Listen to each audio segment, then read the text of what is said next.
Bonjour les amis. Euh, je pensais à ce qui se passe en ce moment avec les agriculteurs et du coup ça m'a donné une idée de vidéo et une idée de vidéo aussi pour ma participation en fait à ce mouvement. Je ne suis pas agriculteur, je ne suis qu'un simple jardinier, mais je connais, alors à mon niveau, hein, bien sûr, je connais le travail de la terre pour y avoir participé justement avec ma marraine lorsque j'étais enfant, puisqu'elle-même tenait une petite ferme. Et, et comme vous pouvez le voir sur la photo, sur l'image fixe de cette vidéo, j'ai fait une petite mise en scène, voilà, pour symboliser un peu le monde de l'agriculture. Et je pense que, après je donnerai des détails, mais je pense que nous devrions toutes et tous soutenir les agriculteurs qui en ce moment essaient de se battre pour gagner leur vie un peu mieux, pour que leur travail soit reconnu, parce que c'est un travail très très très dur. Faut pas croire de travailler dehors par tous les temps. Alors regardez l'été quand il fait très chaud, regardez l'hiver quand il fait très froid, quand il pleut, quand les terrains sont boueux. Moi je vois bien, j'habite dans la campagne, j'ai une ferme à quoi, à 150 mètres de chez moi, j'ai une ferme. C'est un élevage de vaches laitières. Et je vois ces gens travailler. Et je crois que chacun d'entre nous devrait penser quand il va, que ce soit au supermarché, au marché ou dans les magasins bio, peu importe l'endroit où vous allez, mais tout ce qui vient de la terre, tout ce que vous avez dans vos rayons vient du sol en fait. On ne se rend pas compte, mais une fois j'avais une discussion avec des amis, voilà, il y avait une discussion un petit peu tendue d'ailleurs. Je n'admettais pas tellement le comportement et la façon de parler des agriculteurs, de certaines des personnes qui étaient là. Et j'ai un petit peu monté au créneau, on va dire. Et à un moment donné, je me souviens dans la conversation, j'ai dit oui, mais enfin, parce qu'on était à table, tout ce qui est sur la table là vient de l'agriculture. Puis j'ai un espèce d'idiot, je me permets de dire ça parce qu'il faut être idiot pour dire ça, qui m'a fait oui, ben non, le pain, c'est pas les agriculteurs qui font du pain. J'ai dit non, bien sûr, c'est les boulangers qui font du pain. Mais pour faire du pain, il faut de la farine. Et puis pour faire de la farine, il faut du blé. Et pour faire du blé, eh bien, il faut un agriculteur qui, avant, aura semé du blé pour le faire pousser. Ensuite, ce blé, je fais le sens inverse, va aller à la minoterie. Le minotier va faire de la farine. Cette farine va aller chez le boulanger. Et le boulanger va faire du pain. Le pain qu'on va retrouver sur la table. Mais le pain, il vient de l'agriculture. Donc voilà ce que j'avais fait comprendre à ce type qui vraiment, enfin bref, je préfère même arrêter là. Donc, j'avais envie par cette vidéo, d'apporter mon soutien aux agriculteurs, de leur dire qu'il ne faut pas qu'ils lâchent. Alors je sais, hein, ma vidéo va être vue peut-être par, je sais pas, 50 personnes, 100 personnes, et encore, s'ils vont jusqu'au bout. Mais il faut bien qu'on se mette ça en tête, c'est que sans les agriculteurs, il faut vraiment que tout le monde se mette ça en tête. Sans l'agriculture, eh ben on va tous crever de faim. C'est pour ça ma mise en scène là, sur la table. J'ai voulu voilà, mettre une image à ce que je dis. Mais je reviens à la farine, donc on parlait tout à l'heure, bon, qui vient de l'agriculture puisque ça vient du blé. Le lait vient de l'agriculture puisque ça vient des vaches. Là, c'est du jus de pomme qui a été fait par l'ami Jean-Pierre, dont vous avez déjà vu des vidéos précédemment. Du jus de pomme qui a été fait par Jean-Pierre. Voilà, je le montre ici. Donc on a fait ça en 2021. Eh bien le jus de pomme, Et comme son nom l'indique, il vient des pommes. Là, à côté, nous avons du vin. C'est la même chose, il vient de la vigne. Les viticulteurs travaillent la terre, sont des agriculteurs. Le beurre vient du lait, le lait vient des vaches. Alors je sais, ça va paraître simpliste, il y en a qui vont certainement dire « Bah oui, mais on sait bien que le lait vient des vaches, on sait bien… » Oui, mais le truc, c'est qu'on est tellement habitué maintenant, en général, moi je peux vous dire que le peu que j'achète, parce que vous voyez, tout ce qu'il y a là, tout ça, ça vient de mon jardin, hein, tous les légumes là viennent du jardin. Mais il y a quand même des choses que j'achète, les pâtes, comme là j'ai des pâtes que je mets en bocaux ensuite pour les conserver. Eh bien les pâtes, il y a ce moule de blé dur dedans, donc ça vient de l'agriculture. Là c'est des tomates en bocaux que j'ai fait l'année dernière, mais les tomates, vous le savez très bien, elles viennent de l'agriculture. Là c'est des petits pois carottes que j'ai fait en 2022. Bien sûr, ça vient de mon jardin, mais c'est de l'agriculture, enfin tout. Là, vous avez des butternuts, ici, là. Ah, voilà. Donc, qu'est-ce qui se passe en ce moment avec l'agriculture? Alors, je ne suis pas pour l'agriculture intensive, hein, je le dis tout de suite, parce que je ne serais pas tenu d'avoir dans les commentaires des gens qui me sortent ça. Je ne suis pas pour l'agriculture intensive. Moi, là, je parle pour tous les petites exploitations, je parle… Voilà, j'en connais des agriculteurs qui travaillent. Je connais un laitier qui travaille en bio d'ailleurs en Mayenne. Et j'ai passé 10 jours dans sa ferme il y a pas longtemps, il y a quelques mois. Et j'ai vu cette personne travailler. Je peux vous dire que tous les matins, il se lève à 5h moins le quart à peu près pour la traite des vaches. 5h moins le quart, il est levé. Donc il y a la traite des vaches à faire. Il y en a 140, je crois, quelque chose comme ça. Ça reste une petite exploitation, hein, c'est pas énorme, hein, c'est pas la ferme des 1000 vaches. Eh bien, donc voilà, après que le travail de la traite des vaches a été fait, bon, faut ressortir les vaches.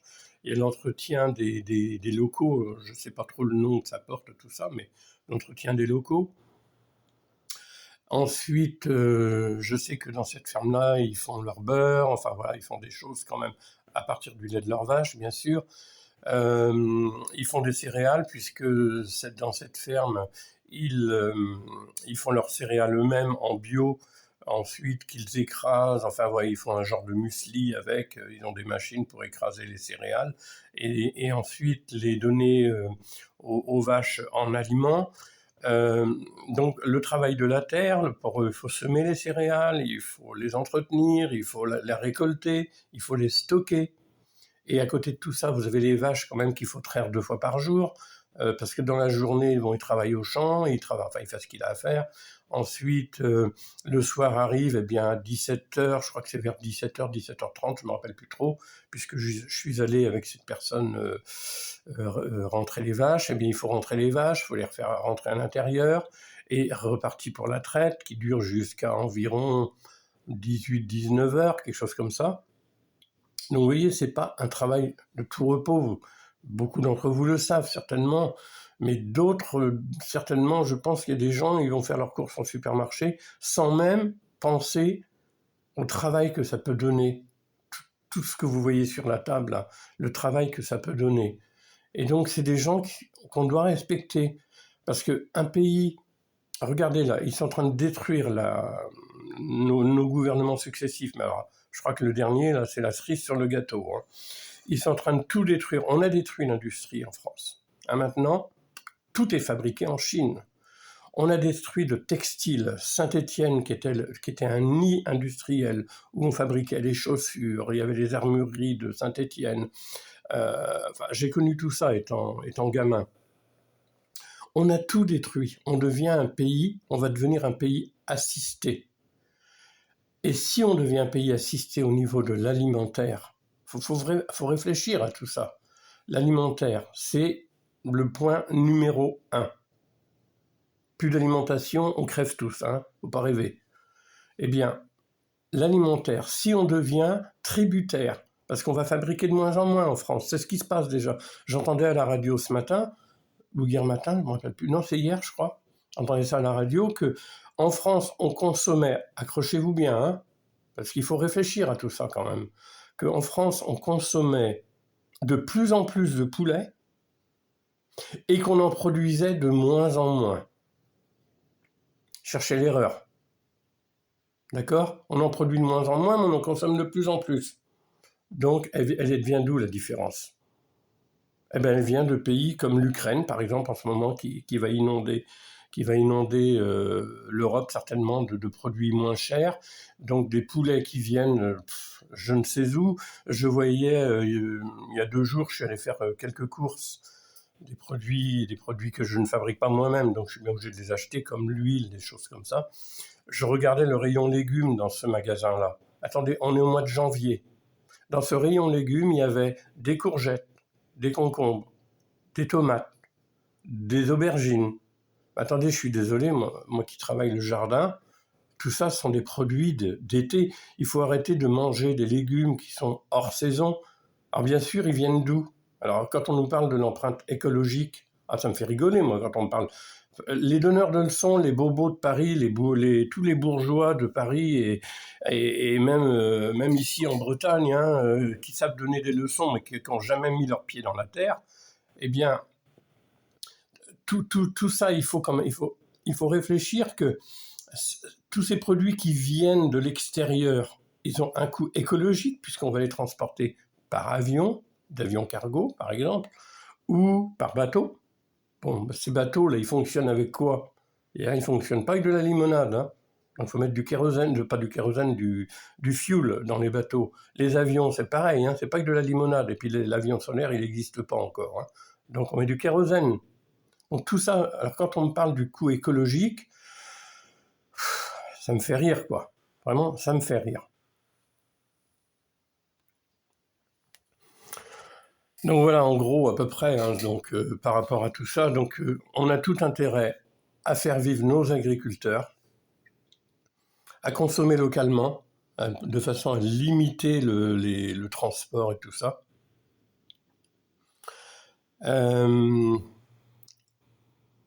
Et puis, réfléchir quand même que, disons que, voilà, c'est là où je voulais en venir. Je suis désolé, j'ai eu un petit bug, un petit trou de mémoire.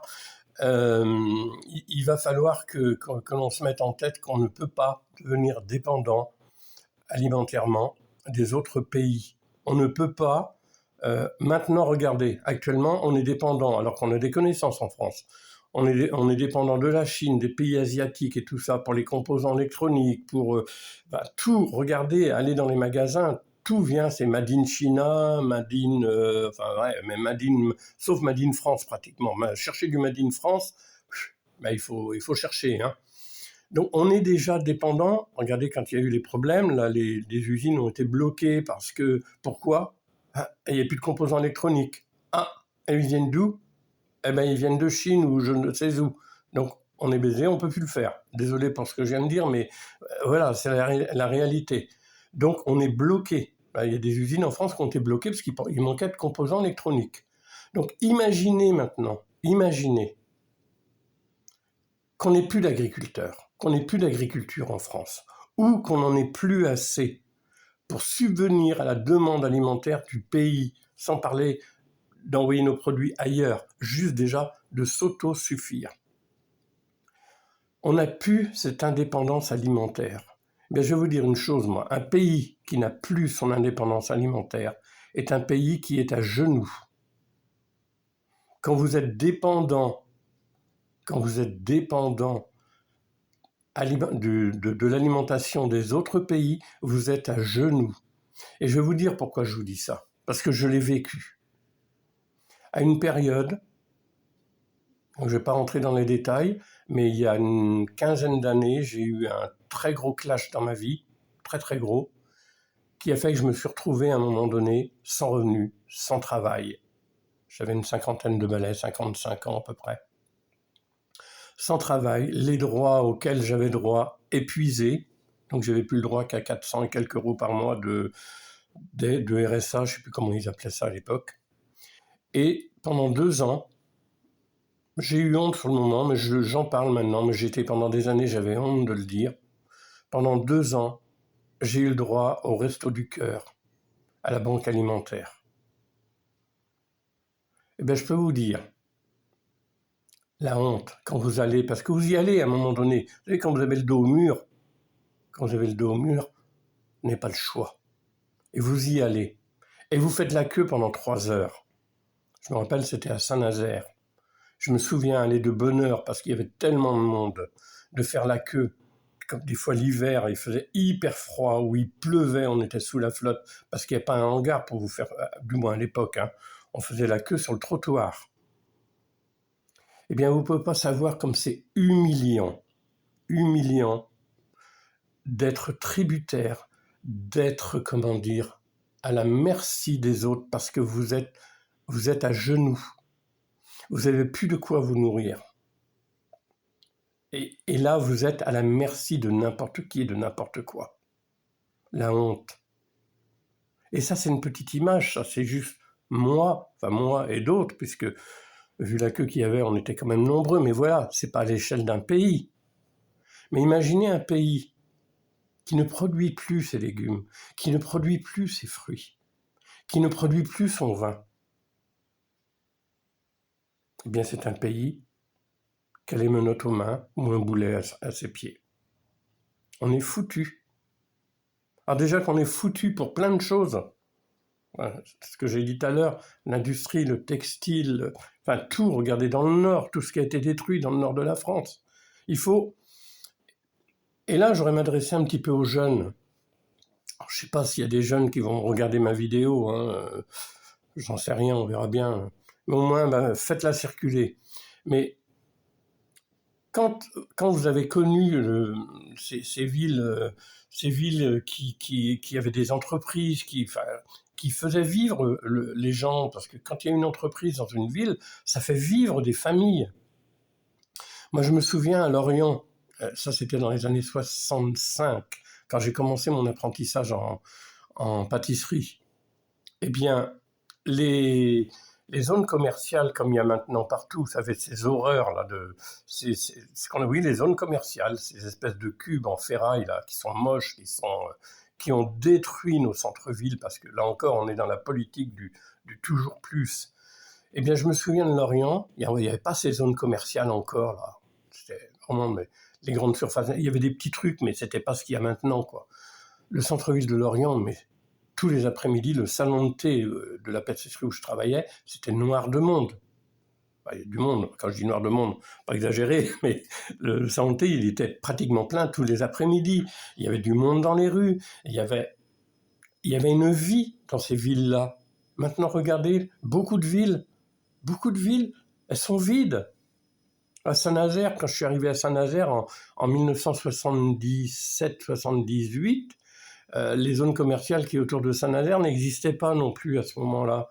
Eh bien, je peux vous dire qu'il y avait du monde dans le centre-ville de Saint-Nazaire. Alors le soir à 19h, il n'y avait plus personne, hein, parce que Saint-Nazaire, c'est une ville, j'ai jamais trop compris pourquoi, à partir de 19h, tout le monde est rentré chez soi. Mais bon, dans la journée, il y avait du monde. Je peux vous dire, aujourd'hui, aller à Saint-Nazaire, c'est l'horreur. C'est l'horreur. Il y a des commerces, il y a tout ça, mais je me demande de quoi ils vivent et comment ils vivent d'ailleurs, comment ils payent leurs charges. D'ailleurs, les enseignes tournent, je peux vous le dire. Donc, on en revient toujours à la même chose, vous voyez. On veut donc agrandir les choses, on veut faire que ce soit comme ci, que ce soit comme ça, et on tue autre chose. Et là, eh bien, avec l'agriculture, que je vais revenir à l'agriculture, c'est quand même le sujet de la vidéo, eh bien, on va tout tuer. Si on tue l'agriculture en France.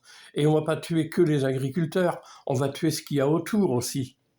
Parce que les agriculteurs, eh bien, il y a des, comment dire, il y a du matériel, il y a des bâtiments qu'il faut entretenir, qu'il faut construire, donc ça fait travailler qui ? Les entreprises, j'espère les entreprises du coin, les tracteurs, les entreprises qui réparent les tracteurs, enfin vous voyez, c'est tout un ensemble de professions qui tournent autour de ça.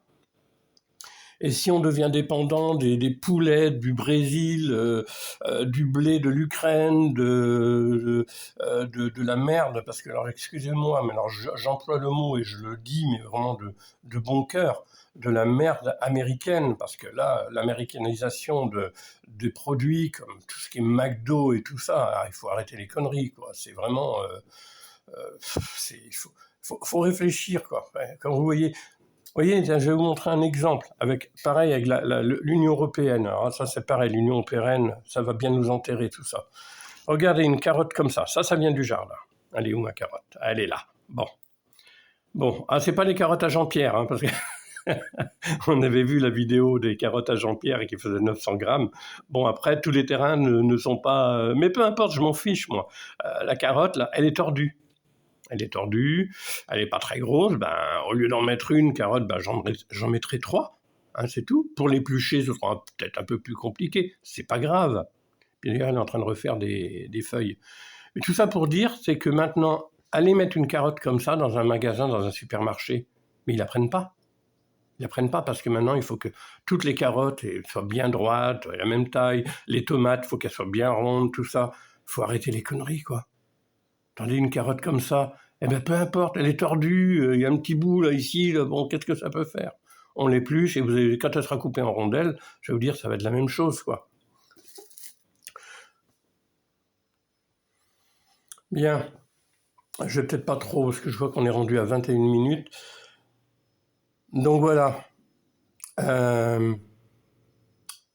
Par vos achats déjà, soutenons les agriculteurs, même si on doit payer un peu plus cher. De toute façon, la nourriture, ça n'a pas de prix. Bien sûr, je comprends, tout le monde ne peut pas se permettre non plus d'acheter des trucs à des prix exorbitants, mais il vaut mieux faire un sacrifice. Il est plus important de bien se nourrir que d'acheter des cigarettes. Il est plus important de bien se nourrir que d'avoir la dernière télé, le dernier cri de télévision ultra plat, machin truc schmuche. Voilà. Il est plus important de bien se nourrir que d'avoir la plus grosse bagnole, d'avoir un SUV ou... Vous voyez ce que je veux dire? Il faut savoir où sont les priorités. Parce que moi, des fois, je veux dire, dans mon entourage, assez large, hein, je voudrais pas que ceux qui sont trop proches de moi se sentent visés, parce que c'est pas le cas, parce que c'est pas leur cas non plus. Mais j'ai connu dans mon entourage des gens qui se plaignaient, oui, mais le lait est cher, oui, les légumes sont chers, oui, la viande est chère, enfin voilà. Alors que bon, faut pas exagérer non plus. Par contre, ces mêmes personnes vont fumer un paquet de cigarettes par jour, voire 2, hein, compter ne serait-ce qu'un paquet de cigarettes par jour sur un mois, comptez combien ça fait par mois. Ces mêmes personnes vont avoir le dernier iPhone, parce que est-ce que c'est nécessaire d'avoir le dernier iPhone, hein? Vaut mieux avoir quelque chose dans son assiette qui va vous garder en bonne santé. Et là, j'en reviens aussi à ce que je dis souvent, notre santé est dans notre assiette. Faut pas rêver, notre pharmacie est dans notre assiette aussi. Donc voilà. Donc réfléchissez à tout ça. Il ne faut pas qu'on devienne dépendant des autres pays au niveau de l'alimentation, au niveau de l'agriculture. Que là, ce sera la fin des haricots. Je le redis, un pays dépendant des autres pays est un pays à genoux. On perd tout. On perd notre indépendance. On est en train déjà, avec l'Union européenne, on est en train de perdre beaucoup de choses aussi. Donc, réfléchissons à tout ça. Donc, soutenons les agriculteurs.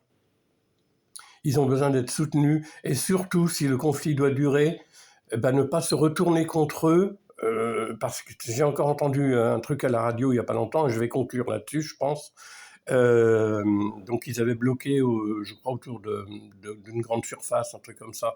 Et on voyait une dame qui disait « Ah oui, je comprends, bien sûr, mais bon, nous, ça ne nous arrange pas. Nous, ça ne nous arrange pas. Mon nombril, je regarde mon nombril. On ne fait pas d'omelette sans casser des œufs, je suis désolé. Si on doit se serrer la ceinture parce qu'on doit se soutenir tous mutuellement, on doit se soutenir, c'est unis qu'on peut réussir à faire quelque chose. Parce que depuis des décennies, on a eu des gouvernements qui ont tout fait pour nous désunir, pour nous séparer, comme on dit, séparer pour mieux régner. Mais bien sûr, parce qu'ils peuvent faire ce qu'ils veulent, comme ils veulent. On a vu, au moment du Covid, ils ont pu faire ce qu'ils voulaient. Ils nous ont manipulés. On nous a menti. Donc, arrêtons de se laisser bouffer la laine sur le dos. Il faut absolument qu'on soit tous solidaires. Il n'y a que comme ça qu'on y arrivera. Donc moi, je le dis, je suis solidaire des agriculteurs, parce que sans agriculture, on crèvera tous de faim. Voilà, à bon entendeur, salut. Allez, Bah, n'oubliez pas de liker cette vidéo et je vous dis de la liker aussi, je vais vous dire pourquoi, parce que bon, c'est ce qu'on m'a dit, hein. Il paraît que quand les vidéos elles sont likées, eh bien, YouTube en tient compte et elles sont plus mises en avant. Quand vous défilez les vidéos sur YouTube, elles sont plus mises en avant, donc ça veut dire plus de possibilités d'être vues. Et puis voilà, puis et en même temps, en faisant ça, vous soutenez la chaîne. Donc n'hésitez pas à liker, à vous abonner bien sûr, parce que c'est important aussi d'avoir des abonnés. Plus on a d'abonnés, plus on a d'impact, plus on est peut-être, hein, je dis bien peut-être, crédible. Donc abonnez-vous, partagez, n'hésitez pas non plus à partager. Puis les commentaires, bien sûr, hein, bon voilà, pas de problème. Allez, bonne journée à vous, à bientôt pour une nouvelle vidéo. Salut, bye bye les petits loups. Bye bye.